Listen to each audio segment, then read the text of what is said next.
आपा जो संदेश लेके पिछले लगभग 64 दिन गुजर चुके आंदोलन को आपा ज्ञापन देने गए थे और ये बात आपा ने पार्क में भी की थी और खास तौर पे आपा ने ये काम अपने जिम्मे लेना पड़ेगा। ये बात सुमित बहुत कहता है हमारे बीच में। ये सोच के देखो, ये जो बोराड़ा मठ से एक तरफ भंडारा चल रहा है और दूसरी तरफ हरियाणा की बेटियों को पुलिस जाने नहीं दे रही। वो अपनी बात कहना चाहती थी। यही है वो धर्म और राजनीति का गाड़मेल। किते खाटू श्याम के नाम पे, किते लड्डू गोपाल के नाम पे। आज अपन ने विचार करना पड़ेगा कि ये किस काम के हैं हमारे। वो भाजपा का सांसद ये विधायक की लड़ेगा, कोई नु के मुख्यमंत्री की तैयारी हो रही। नाथ परंपरा कुछ और थी, उसके नाम पर राजनीति कोई और करे। तो ये आपा ने अब खास तौर पे ये डेरे बाबे किस ढंग से भाजपा की इनके साथ साठगांठ है।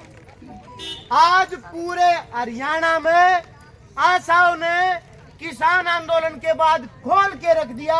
इस बात के लिए बधाई आपको। ये जो गठजोड़ है इनका, और ये ट्रेनिंग कोई अकेला वो नहीं, कौन आया हुआ था, मोहन भागवत। उसके पास जो सरकार को चलाता है, उनके पास ये समय नहीं कि आके बात करें। उनके मुख्यमंत्री के पास समय नहीं। करते क्या है, ये जो कुल मिला के आज जो हमने प्रतिरोध रोहतक से अपने आंदोलन को नई गति मिली है। और ये कहना चाहते हैं, कल हमारी जिला कमेटी ने ऐलान किया, मुकदमे बनाओ 20। आने वाली 18 तारीख को रोहतक में हरियाणा का भाजपा का मुख्यालय है, उसका इस पर ठाडा घेराव करेंगे। कितनी पुलिस रहेगा। तो ये बात कहते हुए अगला जो अपना आह्वान है, और जितनी मजबूती से, और खास तौर पे मुझे फख्र है इस बात पे, एक डीएसपी बहुत गलत बोला, उसकी शिकायत करेंगे। बहुत गंदी बात की है उसने। और जब मेरे को पकड़ के लेके गए, वो बात उसका नाम पता कर लिया। ये भी बात आप करेंगे, मगर उससे ज्यादा खुशी हमारे समर्थन में सिट्टू का तो आंदोलन है ही, जनवादी महिला समिति के साथी, किसान सभा के साथी, ये अत्तर और सुमित, ये तो 2 घंटे पहले थाने में पहुंच गए। मैंने टोनते फेट का है।